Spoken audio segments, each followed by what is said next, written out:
perquè he descobert de la Roser Morató el Faustí, ja fa temps que el tenim descobert i molt ben descobert i s'hi farà més coses. I a la Roser buscant, no sé com... perquè tu em vas... El Faustí em va dir, escolta, no sé què de l'inaturalista, no sé què és. I m'hi poso i veig allà una tal Roser Morató que està penjant fotos de plantes d'aquí, de la zona d'aquí de Piera, i dic, ostres, no sé qui és aquesta noia, jo.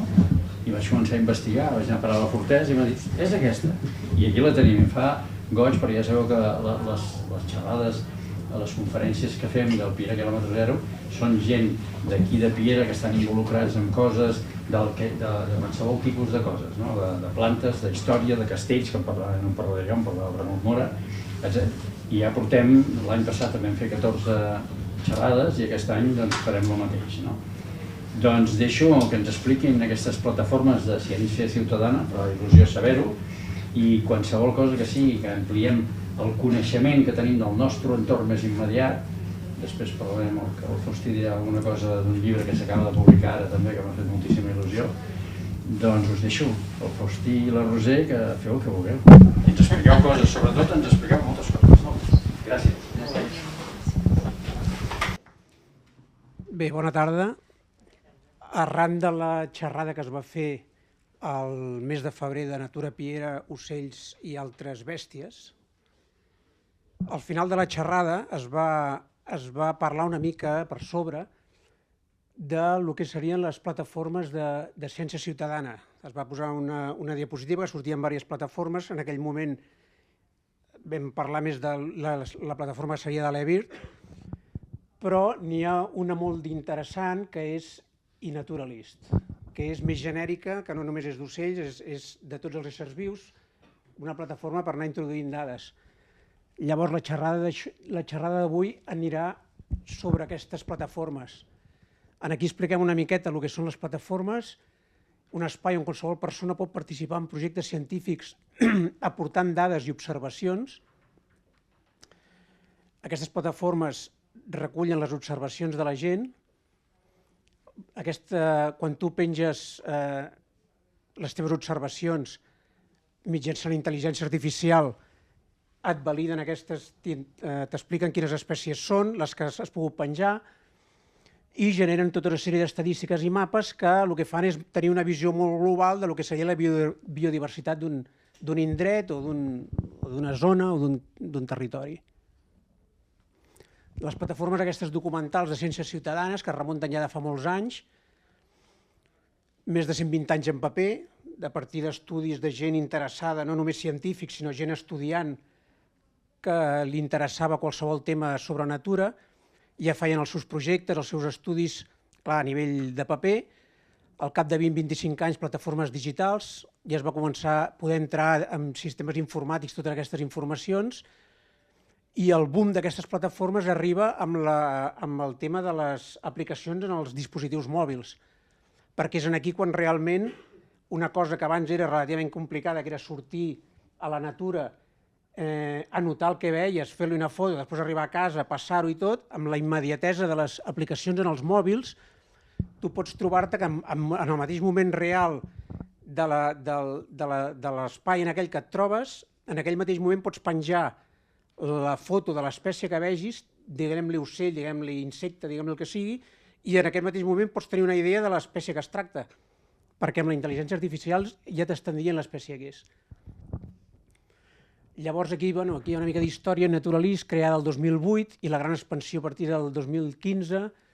Després hi ha unes altres, Observation, Mosquito Alert, Natosfera, Ornito.cat, que és una aplicació catalana que es fa servir per registrar les espècies d'ocells, d'ocells i d'altres espècies ara, d'altres mamífers, insectes, però n'hi ha infinitat. Hi ha aplicacions per mirar, per aprendre a identificar les estrelles, hi ha aplicacions per rèptils. És molt extensiu ara. Per què serveixen aquestes aplicacions? Ajuden a monitoritzar la natura i detectar canvis en els ecosistemes. Això és interessant perquè, per exemple, amb el tema ara del canvi de temperatures, que moltes espècies animals i vegetals estan fent canvis en les seves poblacions, hi ha espècies animals que desapareixen d'un lloc on arriben de noves, que abans no hi eren. Ara, amb el canvi climàtic, amb el canvi de temperatura, ocells que potser no toleren la calor marxen més cap al nord, i al contrari, ocells que abans estaven molt adaptats a la calor, a la mida que nosaltres anem pujant de temperatura, doncs poden aparèixer. Això seria tant amb ocells com amb flora i vegetació, i també amb els amfibis i rèptils et trobes que hi ha molts amfibis, per exemple, que estan començant a desaparèixer perquè hem perdut aquella zona humida on vivien, aquí mateix, doncs cada vegada estan més en perill, en regressió. Donen suport a la recerca científica perquè, clar, si cada un de nosaltres amb el nostre mòbil anem pujant i de diferents espècies de plantes, d'ocells, es va generant una base de dades gegant que la gent pot després utilitzar per fer diferents estudis, per mirar poblacions, etc. Permeten fer seguiments a llarg termini als científics, i científics que sols no podrien fer. O sigui, abans, quan un científic sortia a fer un estudi de camp, normalment era un estudi, podia ser llarg en el temps, però clar, eren observacions del científic més el seu grup de gent que col·laborava amb ell. Les dades que treien eren infinites comparat amb les dades que es pot extreure ara. Aquí hi ha un exemple de diferents aplicacions d'aquestes del mòbil. Hi ha el PlantNet, que és específica per plantes, hi ha el Merlin, que és d'ocells, el Naturalist, que és d'aquesta pàgina de l'Ornito, i aquesta de l'Àrbol app, que és una planta del Ministeri que t'ajuda a identificar els arbres. Si ens centrem en el cas d'Inaturalist, que és la xerrada d'avui, és una de les plataformes de ciència ciutadana més grans del món centrades en la biodiversitat. O sigui, qualsevol ésser viu pots introduir-lo en aquesta plataforma i et va generant dades infinites. Permet que qualsevol persona registri observacions d'animals, fongs, altres, mitjançant fotos, vídeos o sons. Què vol dir això? Una papallona que et ve el test que tens al balcó de casa, que fins ara tu no pots saber el que és, perquè dius, bueno, això és una papallona, però si tu tens l'oportunitat de fer-li una foto i penjar-ho aquí, que són 10 segons, et dirà quina espècie de papallona és. Clar, hi haurà gent que potser diu, això no m'interessa, però hi ha gent que potser té un interès en aquestes coses i diu, ostres, vull saber això. Pots trobar-te també, anar caminant per un voral de la carretera i trobar-te una sargantana esclafada. Diràs, bueno, doncs hi haurà gent que dirà, vull saber què és això. Li fa una foto, ho penja aquí aquesta aplicació i pràcticament al moment sabrà de quina espècie es tracta. És una mica depenent de les inquietuds que tingui cada persona. Clar, hi haurà molta gent que això no li interessarà, però pot haver-hi molta gent, sobretot estudiants, sobretot escoles i gent particular, que de plataformes com aquesta poden extreure molt coneixement i moltes dades. Com funciona? Ja ho hem parlat. Un cop puges l'aplicació en el mòbil, quan tu tens una observació, el que fas és fer-li una fotografia, o també pot ser un so, no cal que sigui una foto, pot ser un so o pot ser un vídeo, tu puges allà, la intel·ligència artificial en pocs segons et suggereix en percentatges, no acostuma a equivocar-se, de quina espècie es tracta, de qualsevol, sigui un fong, sigui un bolet, sigui un ocell, et suggereix. Si no ho té clar, llavors lo interessant d'aquestes aplicacions és que és una comunitat de gent que tothom interactua. O sigui, quan tu penges una observació d'alguna espècie, altra gent veurà que tu has penjat aquesta i poden opinar i poden validar-te aquesta observació, o fins i tot si t'has equivocat poden dir-te no, aquesta espècie no és aquest tipus, és aquesta altra d'aquí. Tota la comunitat col·labora en identificar i en valorar totes les dades que es van pujant. Quan arribes a un consens i la informació és correcta, que és a partir de 3 o 4 validacions que et donen la gent de la comunitat, és quan passa un grau de recerca. L'observació que has fet tu passa amb un grau de recerca, que indica que aquestes observacions són fiables i passen a formar part de bases de dades científiques. O sigui, qualsevol persona que penja una imatge d'un ésser viu o d'una planta està col·laborant, de manera que si li validen i arriba a aquest grau de recerca, està col·laborant en saber la biodiversitat que hi ha d'un territori i està col·laborant amb estudis, està col·laborant amb projectes, fins i tot en projectes de conservació, està involucrant-se amb tota la biodiversitat de la zona aquella on t'ha penjat. Per què serveix a nivell més local? Per exemple, el terme de Piera, per què serviria? Bàsicament aprens a saber tot el que tens al voltant. Així com coneixem el nom dels carrers, el nom de les masies, fins i tot el nom dels arbres o d'edificis arquitectònics, doncs amb això pots saber què és el que t'envolta a nivell natural. O sigui, coneixeràs les plantes que tens al cantó de casa, aquell camí que fas quan vas a passejar el gos, que et trobes 2 o 3 arbres que no saps què són, li fas una foto, sabràs els arbres que són, aquell gripau que et trobes a terra, aquella sargantana, també pots, si la pots arribar a fotografiar o a filmar, pots saber quina sargantana tens. Tot això, a base d'anar pujant dades, doncs pots trobar-te que, per exemple, en el terme de Piera, tinguem una valoració aproximada de quin és el medi que ens envolta i quins són els nostres companys de viatge, perquè clar, els que estan al voltant nostre no som només nosaltres, també tots els animals, tota la flora, tota la fauna, que també comparteixen el terme. Serveix per descobrir, per contribuir a la ciència, descobrir la biodiversitat, serveix per fer llistes personals, alguna persona que tingui una mica d'interès amb el tema de la natura, a base d'anar pujant dades, té un registre personal de tot el que ha vist i dir, ostres, doncs mira, he vist tantes espècies de papallones, sé totes les plantes que envolten el meu jardí, perquè es pot fer a nivell local, a nivell de... Aquestes dades les pot pujar a nivell de vegetació o insectes que et trobis al balcó de casa, amb una planta. I pots sortir a la natura amb una visió més conscient del que t'envolta. Clar, si coneixes una mica les plantes, doncs dius, ostres, això és un... ja no diguem ametller olivera, però això és un faig, això és un roure, això és una alzina...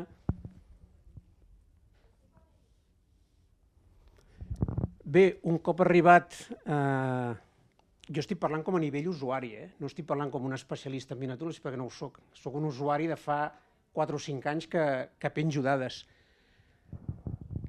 Un cop després de penjar dades vam dir, ostres, per què no posem un límit aproximat del que seria el terme de Piera i sabríem quantes persones i quantes espècies podem trobar a dia d'avui que s'hagin interessat en penjar aquestes dades.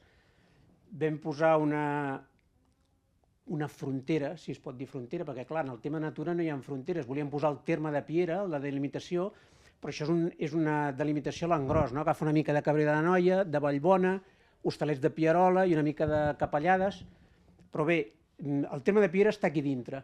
I ens van sortir tots aquests punts, que tot això són observacions de gent que ha penjat voluntàriament les observacions que ha anat fet al camp els últims anys. Què ens vam trobar? Doncs ens vam trobar que d'entrada ens vam trobar que ja hi havia 707 espècies diferents d'organismes vius en aquest espai que vam delimitar, que s'havien fet 1.740 observacions, que ja són unes quantes, i que hi havia hagut 88 observadors. 88 observadors vol dir 88 persones que havien penjat imatges o que havien posat els seus registres en aquesta pàgina, que realment és interessant. Es va crear la pàgina aquesta, Piera Espècies i Natures. Aquest projecte vol convidar tota la gent interessada a observar, aprendre i compartir la riquesa natural del terme de Piera. Siguis expert o simplement apassionat de la natura, aquí podràs ajudar a identificar i documentar la diversitat local, plantes, animals i tot allò que viu i que habita el nostre entorn. Seguim veient tot el que hi havia a iNaturalist, ens hem trobat aquestes 707 espècies, que ja veiem que són protozous, fongs, plantes, algues, mol·luscs. Aquí veiem el diagrama aquest, el que més hi ha són plantes, color verd, plantes el que més hi ha, mol·luscs, que són cargols i insectes, aus, mamífers, aquí hi ha un diagrama més o menys, no? Les identificacions, en color verd, les identificacions vol dir validades, menys validades i les altres que estan pendents de validació. I de totes les observacions, més d'un 50% tenen un grau de recerca, o sigui que han estat confirmades per estudiosos o per altres aficionats que dominen el tema i han validat totes aquestes dades, o sigui que és important. Llavors aquí també entrem amb el tema dels rànquings. El problema d'aquestes aplicacions és que també fan, si tu t'agrada anar entrant dades, arriba un moment que et fan, com sempre hi ha competitivitat amb tot, i amb això també hi ha competitivitat. Llavors què fan? Et posen rànquings de les espècies més observades, veus que és l'ametller, 23 cops observades, tipa blanca, la majoria d'espècies, qui les ha observat, la primera, l'Anna porta 131 espècies, segona la Roser Morató, que és en la columna de l'esquerra, és la persona que ha fet més observacions i més validacions en aquesta aplicació del iNaturalist. Roser Morató, el Tim Johnson, anem seguint cap avall. O sigui que aquí tenim la Roser Morató, que és la més especialista en aquest tema, és la que ha entrat més dades i és la que ens pot donar la seva experiència en aquest tema de la xarxa. Després vaig descobrir també una cosa bastant interessant, que tot aquest món d'estructures, colors i formes no només aportaven bellesa a la flor, sinó que també responia a una funció biològica. Tot això ajuda a la planta a ser més eficient amb el seu creixement i amb la reproducció. En aquesta fotografia veiem, això és una esfera de dent de lleó, que veiem perfectament la seva simetria radial. El que està al mig són els fruits que surten del centre. Enganxats amb el fruit hi ha aquest plomall blanc que es diuen papus, que el que fa és actuar com a paracaigudes. Llavors què fa? Que frena, diguéssim, la caiguda del fruit i fa que el vent se l'emporti més lluny. O sigui que és com una estratègia admirable de la naturalesa per reproduir-se. I a mi aquesta fotografia és una de les meves preferides per la seva perfecció geomètrica, que són coses que no veus. Aquesta és la flor de dent de lleó, que en diem flor, però no és una flor, és una inflorescència, és una agrupació de flors. Tot això que semblen pètals no ho són, són flors. Aquestes que són així, aquestes com fulles allargades, s'anomenen lígules, són flors ligulades. Aquesta agrupació de flors en botànica se la coneix com a inflorescència i hi ha diferents tipus d'agrupacions de flors. En aquest cas és una inflorescència en capítol, que vol dir que totes les flors estan agrupades radialment al voltant d'un punt comú del centre. És típic de la família de les asteràcies, no sé si les coneixeu una mica, són les margarites, ara en veurem unes quantes, que totes tenen aquesta agrupació en forma de capítol. I no és una flor, tot això són flors, són moltes flors petites. Ai, això no és molt petit ara. No es vol quedar. Aquesta es diu amargot, és de la mateixa família del dent de lleó, és coneguda també com a barba cabruna i també és un capítol format per moltes flors ligulades i el que té aquesta flor a destacar són aquestes franges de color vermell que el que fa és atreure els insectes que la volen pol·linitzar.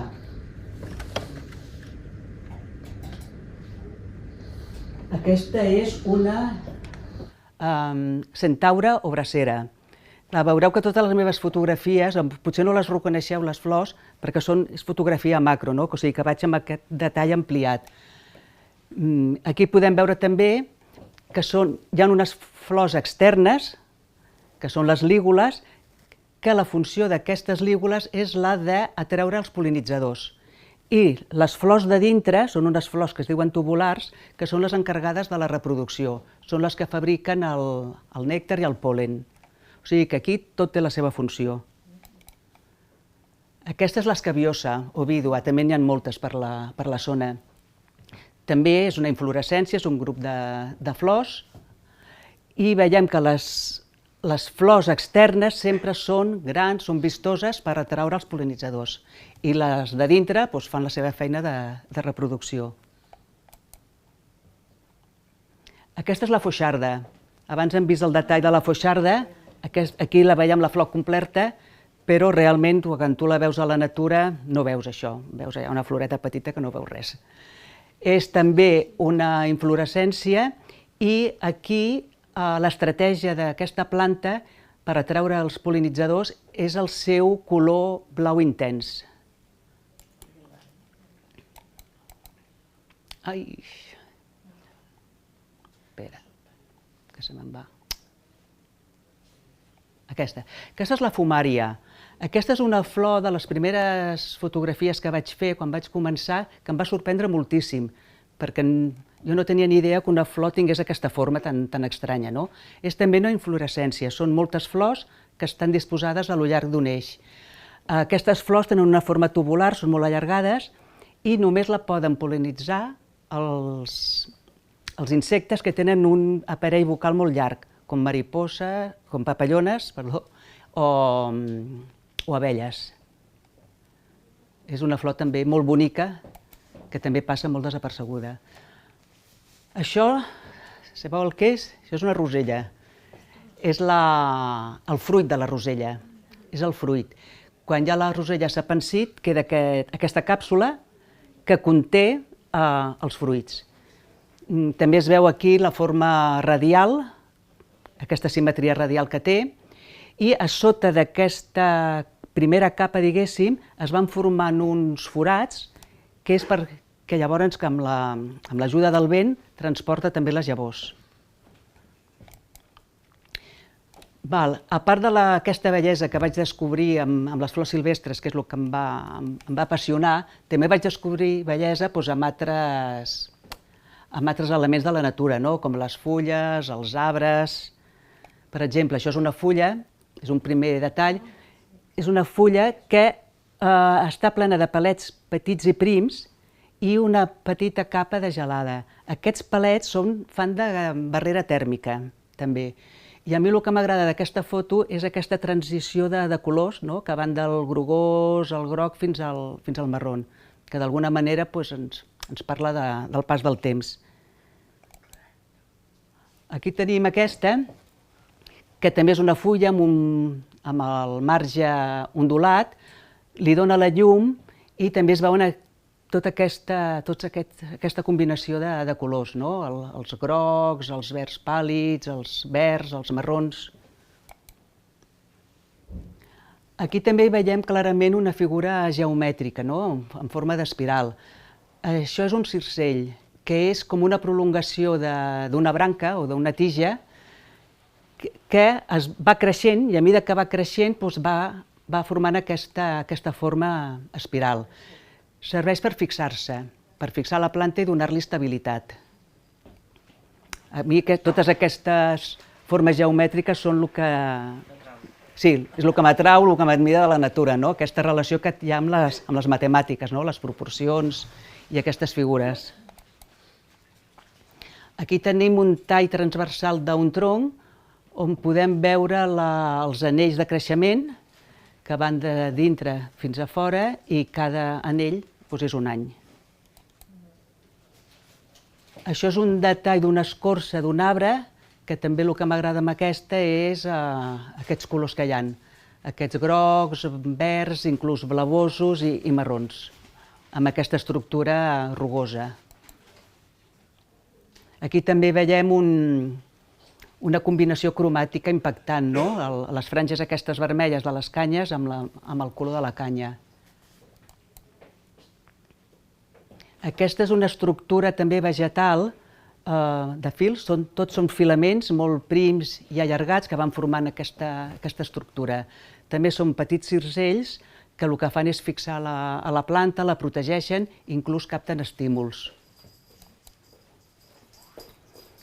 I aquí tenim un moment que encara no sé com em va aparèixer aquesta foto, perquè a vegades fas les fotos però no veus el que estàs fotografiant i després quan te les mires dius, ui, d'on ha sortit això, no?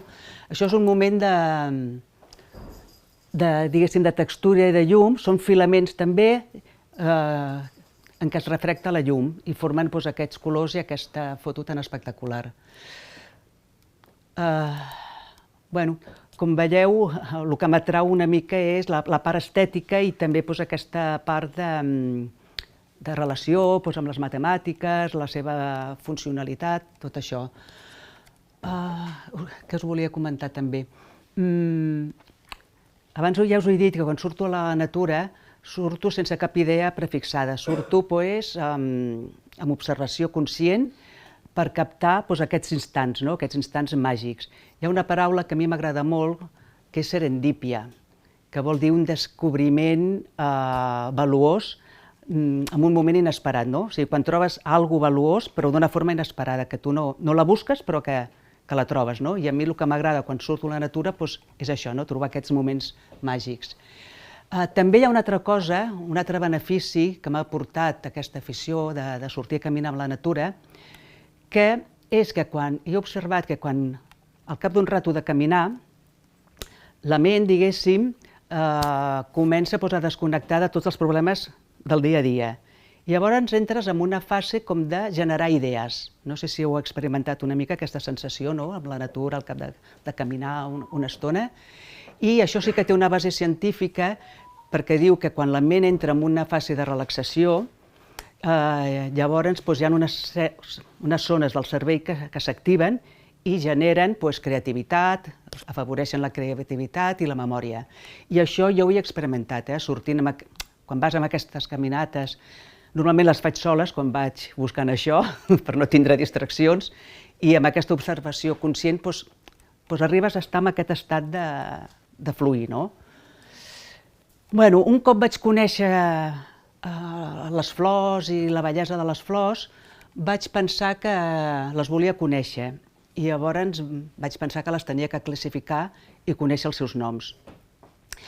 Això, que en un principi em semblava una cosa molt fàcil, em vaig donar compte que era molt complicat. Primer perquè hi ha moltíssimes espècies. A mi el que em va passar és que jo totes les floretes que veia allà al camp de color groc, per mi totes eren iguals. I vaig descobrir que no, que pertanyen a espècies totalment diferents. I a vegades les diferències estan en un petit detall. La flor pot ser exactament igual, però la fulla és diferent. I això ja és que sigui una espècie diferent. I després em vaig plantejar, a veure, com les classifico, perquè el nom científic em semblava una cosa molt complicat. Dic, ho farem pel nom popular. Però clar, amb el nom popular que em vaig trobar, que una planta pot tindre noms populars diferents segons la localitat, segons la llengua. Per exemple, tenim el cas de la rosella, que té infinitat de noms. Es coneix com a rosella, com a gallaret, com pipiripip, quiquiriquic, republicans, cascall. Clar, això era impossible. I també em vaig trobar un altre problema amb els noms populars, que em trobava espècies que eren diferents i en canvi les coneixíem pel mateix nom popular. És el cas de les margarides, per exemple, que tot el que veiem en un centre groc i unes lígules blanques, tots són margarites. Aquesta, per exemple, és una espècie que és Asterpilosus. Totes aquestes fotografies són d'aquí, del terme de Piera. I aquesta, que és una Anacyclus clavatus. Llavors em vaig adonar... Aquí també tenim els caps blancs, un altre exemple. Aquesta és una flor superpetita, la lobulària marítima. És petita, però mireu quan l'ampliem la bellesa de les seves flors. És coneguda com a caps blancs, el nom científic és lobulària marítima, i aquesta segur que també la coneixeu, que és la ravenissa blanca. Llavors em vaig donar compte que classificar pel nom popular no em servia, llavors tenia que anar al nom científic i vaig descobrir la taxonomia. Això també està molt ben documentat amb l'aplicació Inaterolis, perquè de qualsevol espècie et diu tots els seus nivells de classificació. És un sistema internacional de classificació perquè tots parlem amb el mateix idioma. O sigui, els taxons són diferents nivells de classificació, van des de lo més general al regne, en aquest cas de les plantes, fins a lo més concret, com pot ser l'espècie, subespècie o varietat. En botànica, amb el que més es treballa, és en família, gènere i espècie. En el cas de la rosella, que abans parlàvem, la seva família són les papaveràcies, el gènere és papaver i l'espècie és... Hi ha moltes, d'espècies de roselles, però hi ha una concretament que és la papaver roeas. El nom científic està format per el gènere i l'espècie. És la unió d'aquests dos. Llavors, ja em vaig decidir que el sistema de classificació tenia que ser aquest. I també vaig pensar que memoritzar aquests noms que semblaven tan complicats també era un bon exercici per la memòria. I també hi havia una altra cosa molt interessant, és que aquests noms, quan els coneixes, també t'estan explicant històries de les plantes. Aquí he posat uns pocs exemples, n'hi ha moltíssims. Per exemple, Plantago hispànica, que és el plantatge, aquí el segon nom ja ens està dient que és de la península ibèrica. I el nom Plantago fa referència a la forma de la fulla que simula una planta del peu. La majoria d'aquests noms provenen del llatí i del grec. Calèndula arvensis, que és el buixac de camp o calèndula, arvensis significa camp cultivat. Això ens està dient que totes les espècies que es diuen arvensis sorgeixen de manera silvestre, però en zones rurals, en zones agrícoles i en camps cultivats. Sàlvia officinalis. Tot el que acaba amb officinalis, que n'hi ha moltíssimes, ens està dient que és una planta medicinal. I el terme aquest ve d'oficina, que era un magatzem on es guardaven les medicines en els monestirs. Magnolia grandiflora, aquí ens està dient clarament que és una flor gran. I el nom Magnolia es va posar en homenatge a Pierre Magnol, que va influir en la classificació moderna de les espècies. I després la Papaver roeas, la rosella, roeas ve del grec i fa referència a la caiguda ràpida dels pètals, que la rosella perd els pètals amb un copet de vent.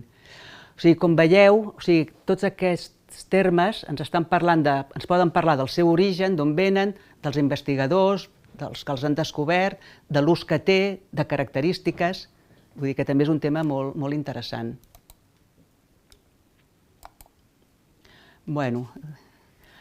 Ara aquí ja us mostraré el que són unes quantes espècies del terme de Piera. Ja us he comentat que la majoria de flors són agrupacions, són inflorescències. Flors solitàries realment n'hi ha molt poques. Jo he estat mirant aquests dies i les dades diuen que són menys del 10% de totes les plantes. Entre elles està la rosella, que és una flor solitària, no forma part d'una agrupació.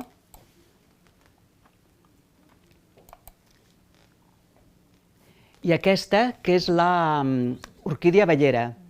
Aquesta també és un exemple fantàstic de la natura, de l'estratègia de la natura en què simula una abella per ser pol·linitzada. Inclús diuen que també l'olor és d'abella. L'orquídia abellera. Ara, a partir d'aquí, ja tot el que us mostraré són inflorescències, agrupacions de flors. Aquestes són els colitxos,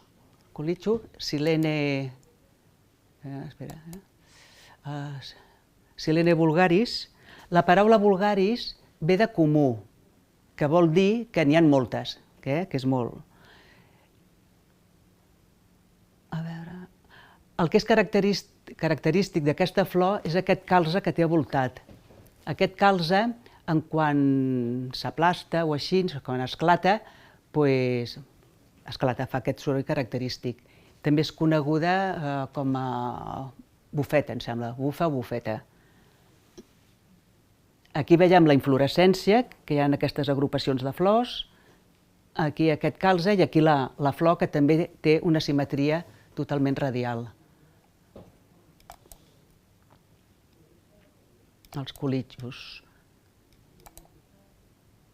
Aquesta és la flor de l'esbarzer. Aquest, el seu nom científic és Rubus ulmifolius, i Rubus fa referència, significa vermell, i fa referència al color fosc de les mores. També és una flor molt bonica. Aquesta és la borraina. La borraja en castellà, que també trobo que és quan la vaig descobrir també vaig trobar que era una flor molt bonica, però també passa com molt desapercebuda. Jo crec que és perquè té aquesta inflorescència i la flor està com boca avall. Llavors és com que no la veus gaire, no? Però és una flor molt maca.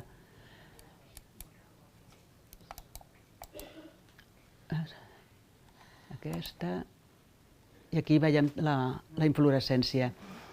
Aquí, com a cosa curiosa, tots haureu sentit l'expressió d'agua de borrajas. Aquesta expressió ve que quan es bull, perquè és una planta comestible, tant les flors com les fulles, l'aigua que queda del bullir és una aigua insípida sense cap nutrient, és com algo que és inútil. Llavors, quan algú diu que dona agua de borrajas és que no es va arribar a cap resultat, que no val res. Sempre hi ha històries curioses darrere de les flors, sigui pel seu nom o per les seves propietats.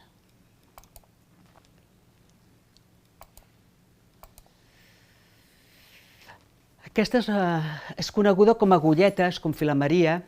El nom científic és Erodium malacoides i es coneix com a agulletes per la forma dels seus fruits, que semblen agulles. És també una inflorescència, també un primer plat, també és una flor molt petiteta. És aquesta, i aquí veiem aquestes. Aquesta flor també a cop d'ull no veus aquest interior que té, que és com una flor dintre d'una altra flor. Sí.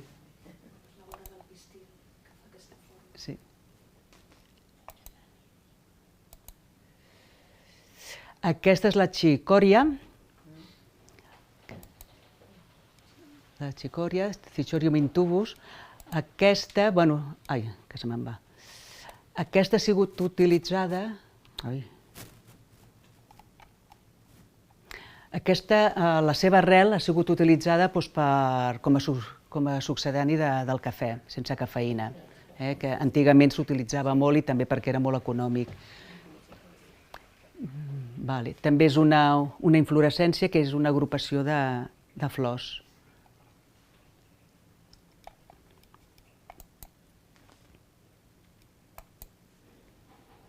Aquesta és la calèndula arvensis, que també veiem en el centre aquestes flors tubulars que fan aquesta funció de reproducció i les flors ligulades del voltant, que són les que atrauen els insectes. També té moltes propietats medicinals, la calèndula. Aquesta és l'escabiosa, o vídua, també amb aquestes flors al voltant més vistoses. Aquesta, la paraula escabiosa, significa sarna. I llavors també és una planta que es va utilitzar molt a l'antiguitat per curar aquesta malaltia, la sarna, i s'utilitzava també per moltes afectacions de la pell.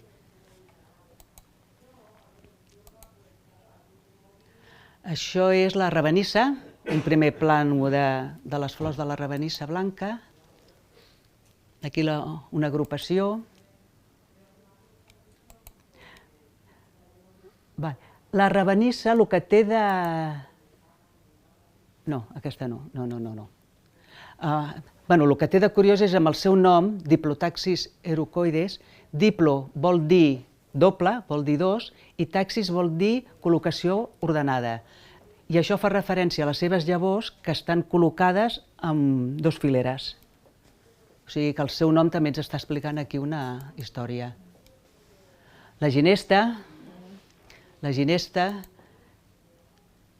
que es diu Spartium, el nom científic, que vol dir corda.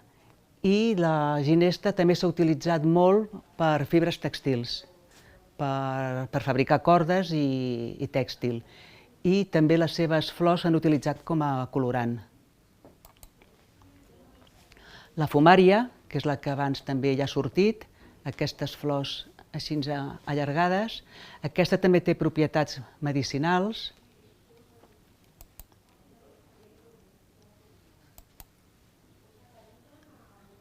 Fumària, aquest nom fa referència a fum, perquè diuen que les seves fulles, que són com molt volàtils, vistes de lluny semblen fum, i que l'olor de les flors també recorden el fum. I és coneguda també com a sang de Crist. Sang de Crist i... sí, i un altre nom que no me'n recordo. Aquest és un all rosa.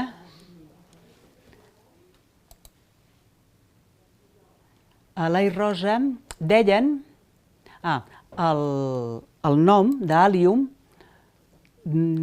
significa fort i fa referència a la seva olor forta de l'all, no? Diuen que també era un afrodisíac masculí i que es va prohibir durant un temps, o quan fos, en els monestirs, per evitar que fos massa afrodisíac.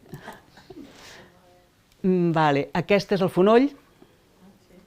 Aquest és el fonoll. També veiem aquesta estructura radial, amb aquests radis que semblen de roda. Aquí les inflorescències de color groc, que també són les que atrauen els insectes. El fonoll, com sabeu, també és molt aromàtic, té aquest perfum anisat i s'utilitza tant en la cuina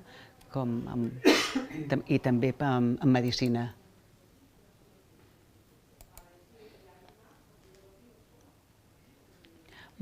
Aquesta és la Daucus carota, és la pastanaga borda. Aquesta és la pastanaga borda. Aquesta, el que té de curiós és que cada agrupació, o sigui, estan agrupades en diferents umbel·les i cada umbel·la és una agrupació de flors. Dintre, quasi totes aquestes umbel·les tenen una flor al mig més fosca, que no és fèrtil, i que la seva única funció és atraure també els pol·linitzadors. Aquesta negra simula una mosca. I si us hi fixeu i ho busqueu, la trobareu també. Aquí tenim el romaní, que també vista de prop la flor, que sempre la veiem de lluny, és un arbust aromàtic. També el romaní deien que era afrodisíac i també hi havia el costum, antigament, amb les bodes, el nuvi portava una branqueta de romaní a la solapa i la dona portava una branqueta a la corona. El romaní. I aquesta és la flor de la farigola, que també és bastant impressionant perquè la farigola també és molt petiteta i normalment no apreciem aquestes flors.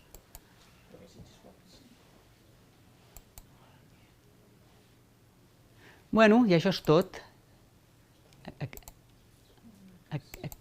He fet aquesta selecció. Aquí he fet una mica una reflexió final de tot això, que dic que el món de les plantes és immens i ple de possibilitats.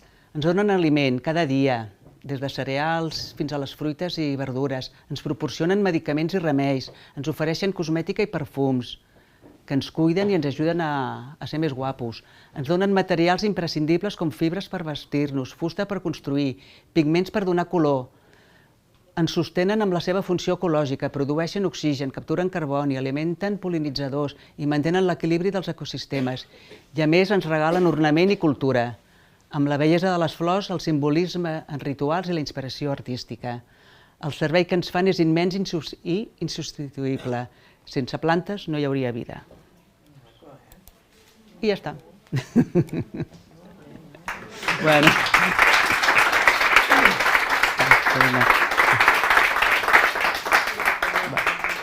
Espero que us hagi agradat.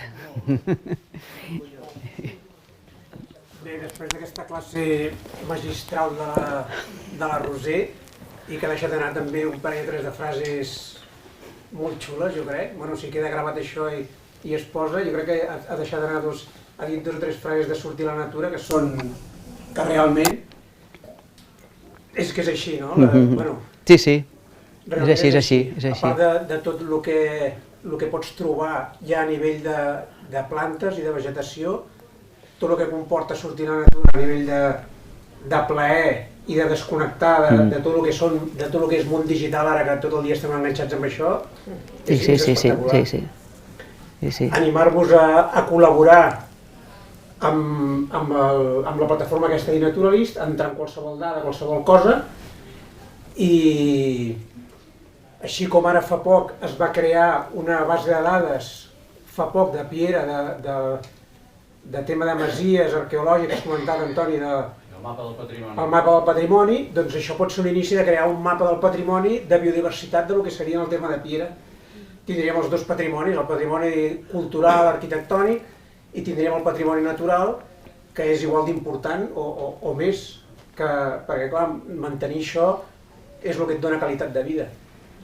I a part de poder entrar dades aquí, que a més pel tema de les escoles pot ser una eina molt bona per col·laborar i per ells informar-se i fer treballs, doncs res, animar que tothom pengi coses.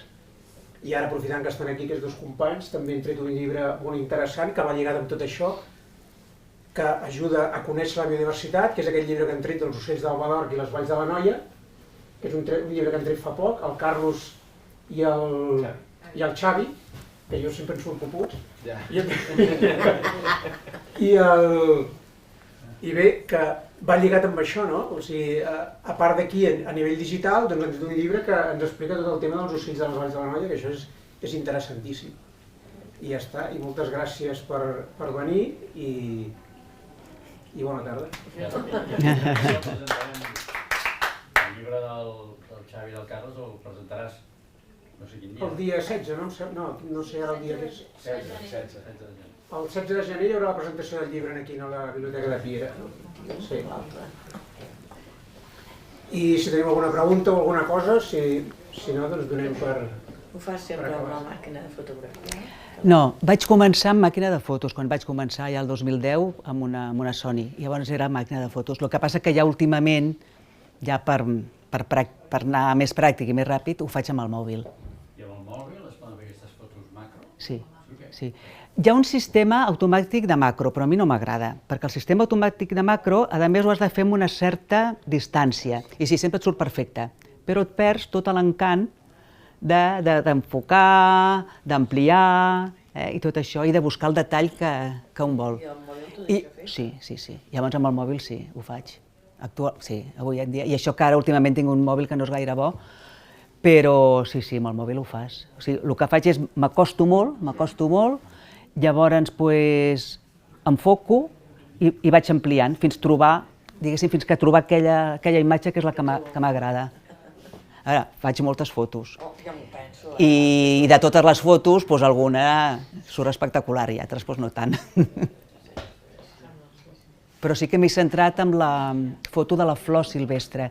I a vegades això també ha sigut un problema per identificar, perquè a vegades amb la flor sola no pots identificar una planta.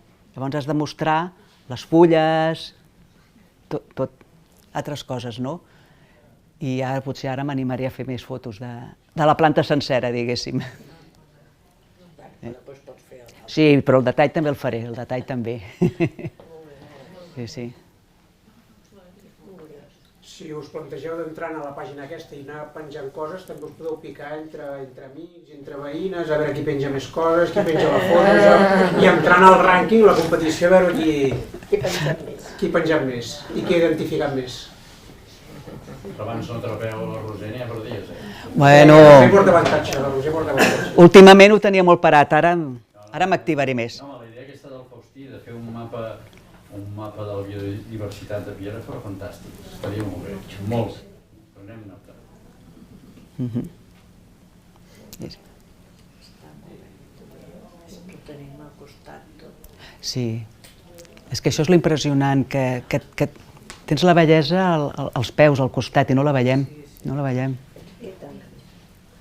Sí. Sí, realment a un minut de casa, sortint, i més aquí a Piera, que pots caminar un poc, pots sortir a la natura, és impressionant la quantitat d'espècies de vegetals i animals que pots arribar a trobar.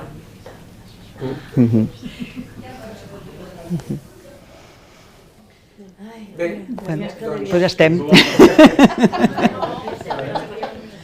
també aquí ara. És que et deixa la flor, et deixa com unes opcions, les fotos, no? Les fotografies, i et queda com... Sí. No, perquè totes Sí. són boniques. Sí. No, és que són molt boniques. Et deixa aquesta pausa. Sí. I no només la flor, perquè vull dir, la bellesa pot estar a qualsevol puesto. Sí. D'una fulla. Sí, les fulles també, sí. Pensar que era un camp. Sí. Els troncs dels arbres, qualsevol cosa. Sí. Doncs es tracta d'això, de sortir i de buscar aquesta bellesa oculta, que la tenen amagada i no pot ser, l'hem de descobrir.